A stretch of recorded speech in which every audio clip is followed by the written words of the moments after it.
लगता है भाग्य तुम्हारे साथ है बालकों, क्योंकि सूर्यास्त के पश्चात चलाया एक भी बाण रघुकुल में युद्ध नियम के विरुद्ध होता है। आज एक सूर्यवंशी के विरुद्ध तुम्हारी ढाल साक्षात सूर्यदेव बनकर आए हैं। नियति तुम्हें अंतिम अवसर दे रही है बालकों। जाओ, जाकर अपनी माता को सत्य बताओ। यदि कल सूर्योदय होने पर तुम दोनों के हाथों में धनुष दिखे तो उसी क्षण हट और हटी दोनों का अंत कर दूंगा।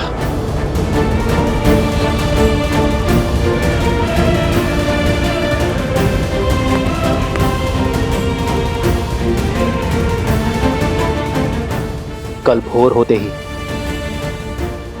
अश्वमेध यज्ञ के अश्व और हनुमान को लेकर मैं अयोध्या के लिए निकल जाऊंगा।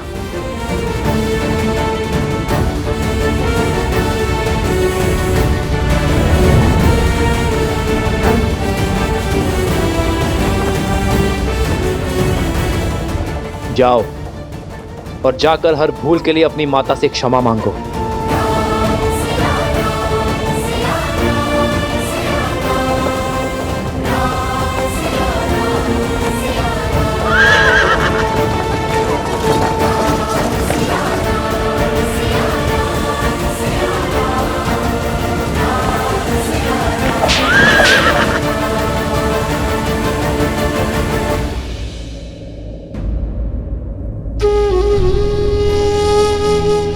श्री रामचंद्र कृपालु भजमन हरण भव भय दारुणम।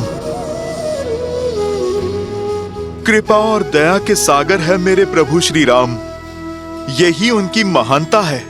वो हर एक पापी को अंतिम अवसर देते हैं। उन्होंने रावण तक को दिया था, फिर आप दोनों तो उनके परम भक्त हैं। अपनी भूल सुधारिए। जाओ लवकुश, ये मेरी आपसे विनती है, अपनी माता को सब कुछ सच बता दो। फिर जो माता कहे आप वो ही करना। समझने का प्रयास करो बालकों। आज जो बाण रुक गए वो जलंधर अवश्य चलेंगे और वो प्रहार रघुकुल के मस्तक पर सबसे बड़ा कलंक होगा। जाओ, आप अपनी माता से बात करो। यदि बता नहीं सकते तो उन्हें यहां पर ले आओ। हर समस्या का समाधान स्वयं हो जाएगा बालकों।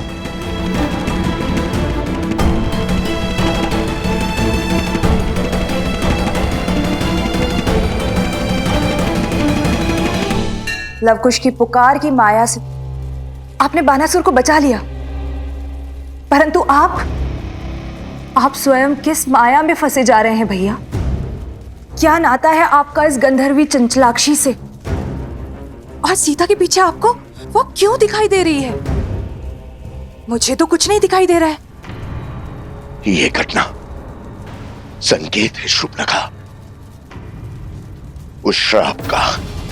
कहीं वो सीता उस श्राप को पूर्ण करने का माध्यम तो नहीं, जो श्राप मुझे गंधर्वी चंचलाक्षी ने दिया था। पहेलियां मत बुझाइए भैया, मुझे स्पष्ट रूप से बताइए कि किस श्राप की बात कर रहे हैं आप? मैंने अनेक वर्षों तक ब्रह्मदेव का तप करके उनसे अजर अमर होने का वरदान प्राप्त किया था। ये आशीष पाया था कि मुझे केवल स्त्री ही मार सकती है। मैं समझ गया था कि इस वर में अवश्य कोई छल छुपा हुआ है, इसलिए मैंने एक और वरदान मांग लिया। कि मेरे सहस्त्र शिशु में सहस्त्र गुना कूटनीति और चालाकी भरी होगी। उसके बाद मैंने कई राज्यों पर अपना आधिपत्य स्थापित किया, परंतु मैं दशानंद रावण की तरह दिग्विजय नहीं बनना चाहता था। मुझे बहुत अधिक की नहीं, केवल थोड़े की ही अभिलाषा थी। तो मैंने अपने अधीन में कुछ ही राज्य किए।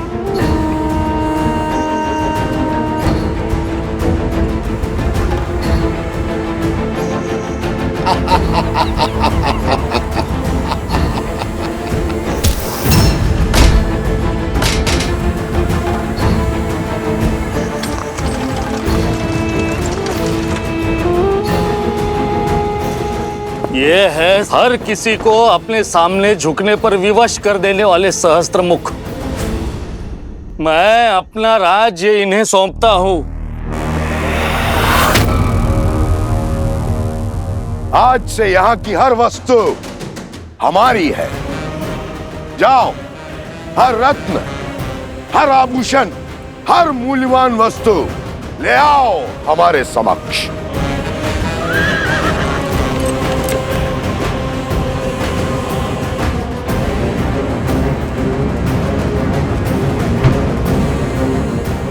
चलो सारथी।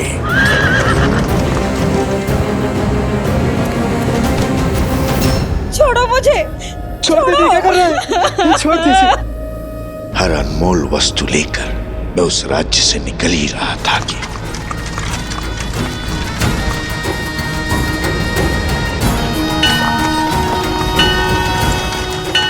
रुको सारथी।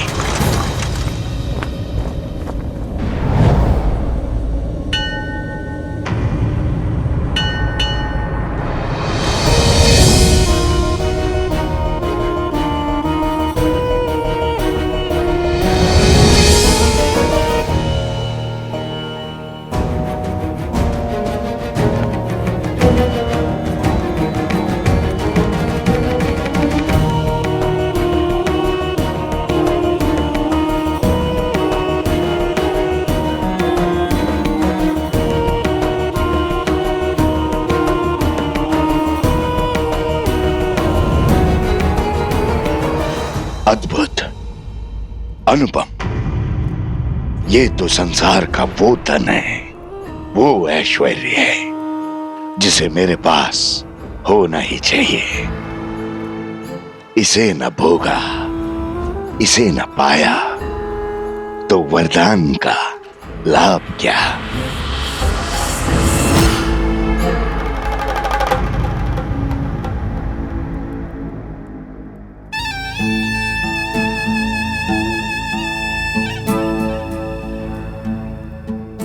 तप के लिए बहुत अनुचित स्थान चुना है सुंदरी। तुम्हारा तप और पूजा सफल हुई।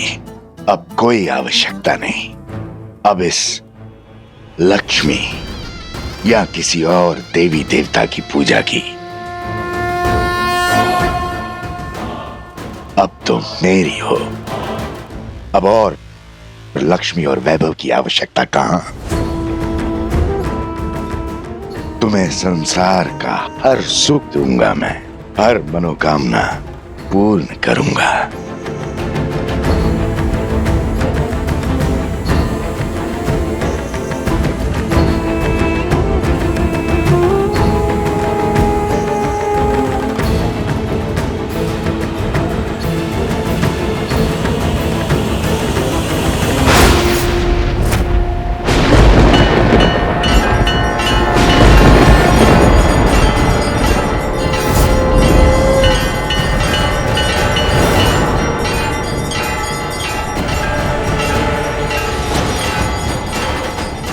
तुम्हारे स्पर्श ने मुझे अपवित्र कर दिया है सहस्त्रमुख।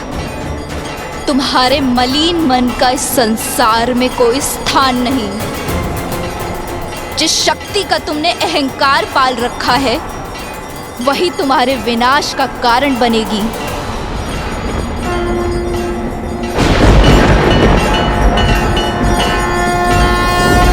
विनाश और मेरा ब्रह्मा का वरदान प्राप्त है मुझे। कौन मारेगा मुझे?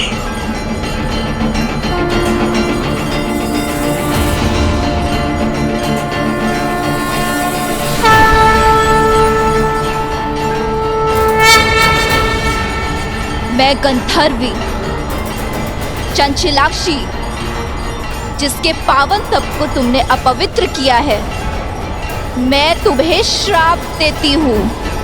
यदि मेरे माँ के प्रति भक्ति सच्ची है तो मुझे हर पुण्य मिल जाएगा, और जिस माँ लक्ष्मी की पूजा में तुमने विघ्न डाला है, एक दिन उन्हीं का रूप तुम्हारा अंत करेगा सहस्त्रमुख।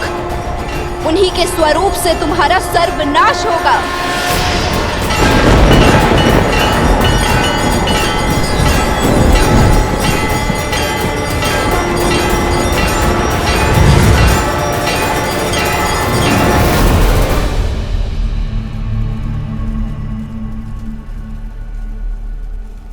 ये वही है जिसके बारे में चंचलाक्षी ने कहा था, मेरा अंत है ये। संसार को भ्रम के जाल में फंसाने वाले मेरे भैया आज स्वयं एक भ्रम से भयभीत हो रहे हैं। शांत हो जाइए भैया, ये वो नहीं है जो। ये वही है, ये वही है, और भय भ्रम से नहीं श्राप से है मुझे। उसने कहा था कि लक्ष्मी धरती पे जन्म लेगी, और फिर वो लक्ष्मी में समा गई थी। कहीं संसार का संदेह सत्य तो नहीं? कहीं सीता लक्ष्मी का रूप तो नहीं? रावण के कानों में भी यही बात पड़ी थी ना। सबने कहा था ना कि राम विष्णु है, नर रूप में नारायण है। कहीं लक्ष्मी स्वरूपा सीता मेरे अंत का कारण तो नहीं? कदाचित तभी न रावण राम का वध कर पाया, और न ही सीता का स्पर्श। भैया, बल के पर्याय सहस्त्रमुख रावण हैं आप। यदि आप निर्बल हो जाएंगे तो हमारे कुल की शक्ति कौन बनेगा?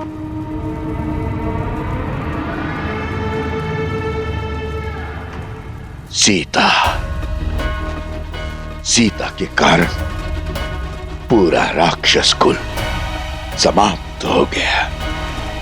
सर्वशक्तिशाली दशानंद रावण मृत्यु को प्राप्त हो गया। मैं प्रहार की कोई परीक्षा नहीं दूंगा। मैं लक्ष्मी के समक्ष नहीं जाऊंगा। नारायण, श्री लक्ष्मी, विष्णु, ये सब ढोंग है भैया। अरे जीवन भर वन में भटकने वाले देवता नहीं अभागे होते हैं। अभागे। जो बात संसार नहीं समझा वो आपको समझनी होगी भैया। मानना होगा कि वो सीता एक साधारण सी स्त्री है। आप स्वयं सोचिए भैया, क्या ईश्वर के अवतार को भी क्या इतनी सारी परीक्षाएं देनी पड़ती हैं? इतने दुखों को भोगना पड़ता है? इतना असहाय होना पड़ता है? विजोग का विष पीना पड़ता है? वो नारायण जो अपने बल से संसार को बदल दे, अपने सुदर्शन से हर पाप का संहार कर दे, क्या उसे 14 वर्ष का वनवास भुगतने की आवश्यकता है? राजपाट, सुख शांति, वैकुंठ छोड़कर दर दर भटकने की आवश्यकता है भैया?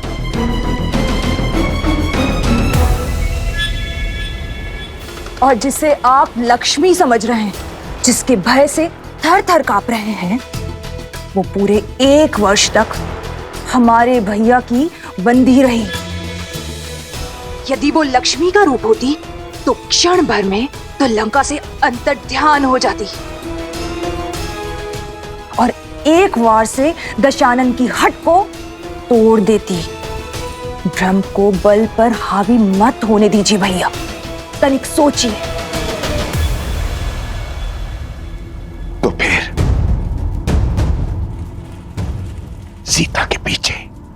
मुझे उस चंचला की छवि क्यों दिखाई दी?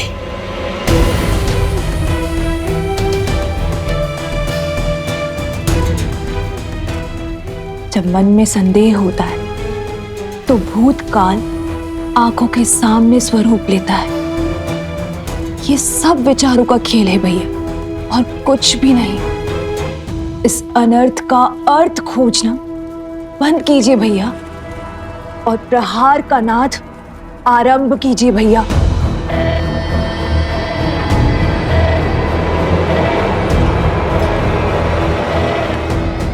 यदि विश्वास हो गया हो तो आगे बढ़े। हमारा अगला दांव शीघ्र, अति शीघ्र चलना होगा हमें भैया।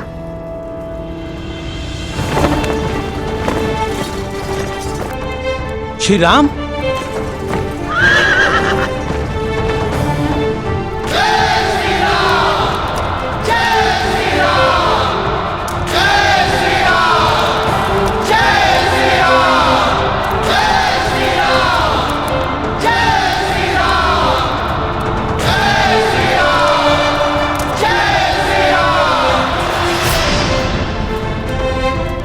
मैं आप सभी के भावों को समझता हूं, किंतु सर्वप्रथम मैं अपने भाइयों और मित्रों से मिलना चाहता हूं। कहां है वो?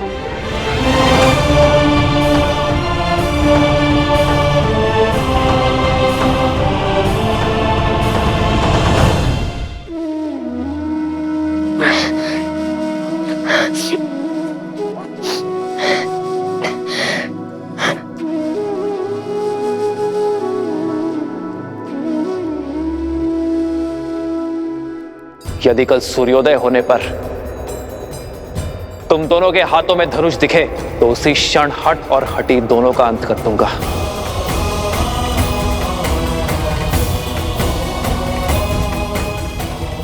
कल भोर होते ही अश्वमेध यज्ञ के अश्व और हनुमान को लेकर मैं अयोध्या के लिए निकल जाऊंगा। भैया, अब क्या होगा? रामायण कैसे संपूर्ण होगी? अब तो हम हार गए श्री राम से। हमें अश्व लौटाना ही होगा। अश्वमेध यज्ञ संपूर्ण होने का अर्थ है हमारी प्रतिज्ञा पूर्ण रहना। वो प्रतिज्ञा जो हमने देवी सीता और श्री राम को साथ मिलवाने के लिए ली थी। यदि सिया राम ही साथ नहीं आएंगे तो राम राज्य कैसे आएगा?